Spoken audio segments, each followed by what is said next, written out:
चिल्लाते रहे सिब्बल, योगी ने कर दिया खेल। वक्फ की संपत्ति पर चला योगी का हंटर। वक्फ कानून से एक्शन, मौलानाओं में हड़कंप।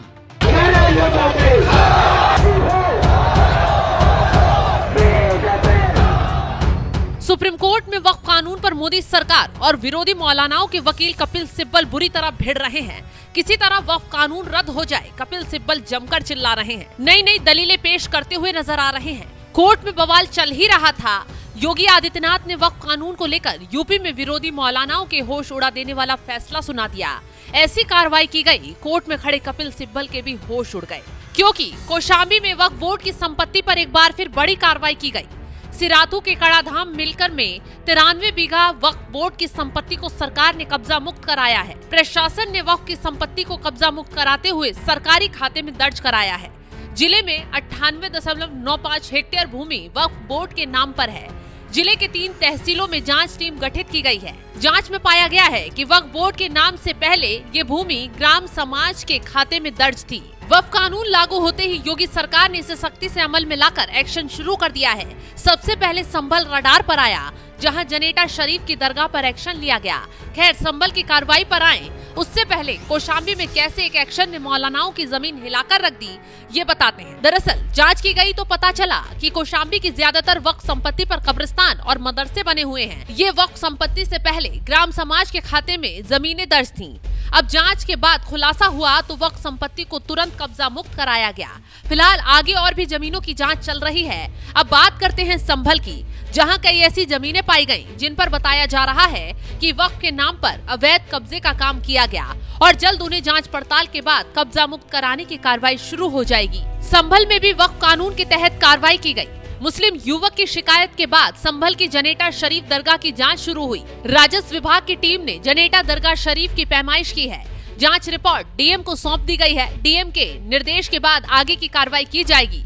दरगाह से सटे तालाब की भूमि से कब्जा भी हटवा दिया गया है। यूपी में एक के बाद एक धाकड़ एक्शन शुरू हो गया है। सिर्फ संभल कौशाम्बी ही नहीं, बल्कि मेरठ में भी प्रशासन की सख्ती से हलचल पैदा हो गई है। अब तक के रिकॉर्ड के मुताबिक मेरठ में सुन्नी वक्फ बोर्ड की 2661 और शिया वक्फ बोर्ड की 81 संपत्तियां चिन्हित हैं।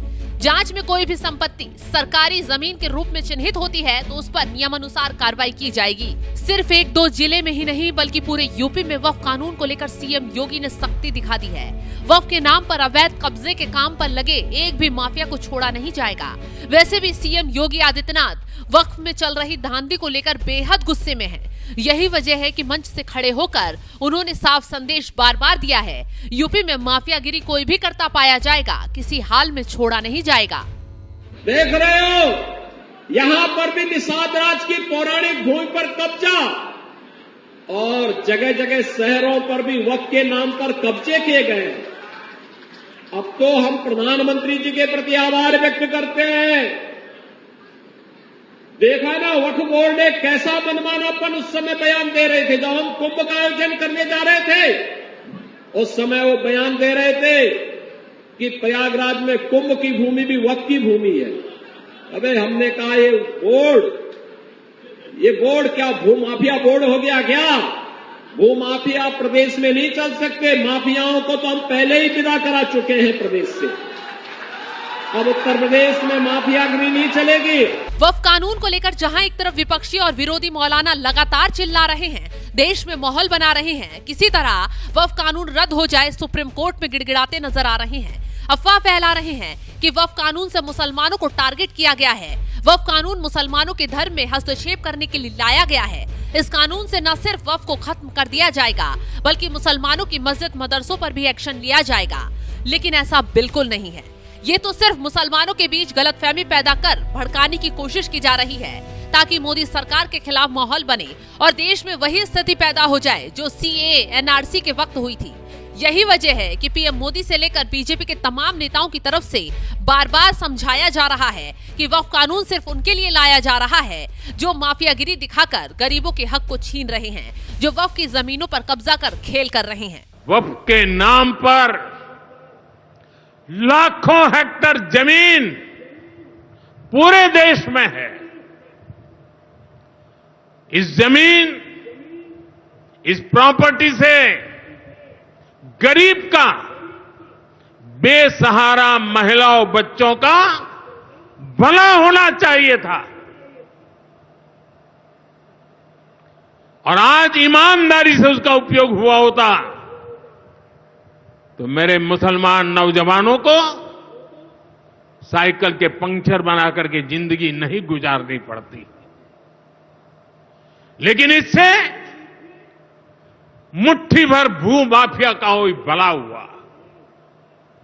पसमानदा मुस्लिम इस समाज को कोई फायदा नहीं हुआ। और ये भूमाफिया किसकी जमीन लूट रहे थे? ये दलित की जमीन लूट रहे थे, पिछड़ों की जमीन लूट रहे थे, आदिवासी की जमीन लूट रहे थे, विधवा महिलाओं की संपत्ति लूट रहे थे। सैकड़ों विधवा मुस्लिम महिलाओं ने भारत सरकार को चिट्ठी लिखी, तब जाके कानून की चर्चा आई है।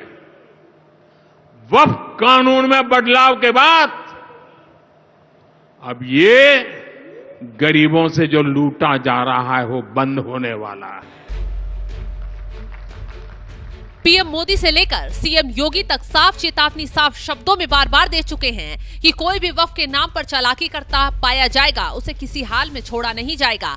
फिर चाहे विरोधी मौलाना कितना भी माहौल बनाए, कितना भी मुसलमानों को भड़काने की कोशिश कर आंख दिखाएं। यही वजह है कि यूपी में वक्फ के नाम पर अवैध कब्जाधारियों पर धड़ाधड़ एक्शन शुरू हो गया, तो वहीं सुप्रीम कोर्ट में वक्फ कानून के खिलाफ लगी याचिकाओं का मोदी सरकार की तरफ से खुलकर विरोध किया गया। कोर्ट में बतलाया गया वक्फ कानून कैसे और किससे सलाह मशवरा कर लाया गया है, कैसे संशोधन कर इसे पारदर्शी बनाया गया है। अब खेल होगा और चिल्लाने वाले मौलानाओं की पोल भी खुलेगी और हिसाब भी होगा।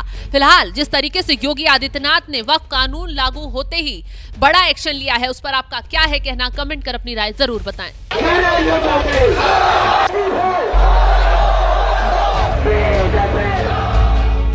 देख रहे हो, यहां पर भी निषाद राज की पौराणिक भूमि पर कब्जा और जगह जगह शहरों पर भी वक्फ के नाम पर कब्जे किए गए। अब तो हम प्रधानमंत्री जी के प्रति आभार व्यक्त करते हैं। देखा ना, वक्फ बोर्ड ने कैसा मनमानापन उस समय बयान दे रहे थे। जब हम कुंभ का आयोजन करने जा रहे थे उस समय वो बयान दे रहे थे कि प्रयागराज में कुंभ की भूमि भी वक्फ की भूमि है। अबे हमने कहा ये बोर्ड क्या भूमाफिया बोर्ड हो गया क्या? भूमाफिया प्रदेश में नहीं चल सकते। माफियाओं को तो हम पहले ही विदा करा चुके हैं प्रदेश से। अब उत्तर प्रदेश में माफियागिरी नहीं चलेगी।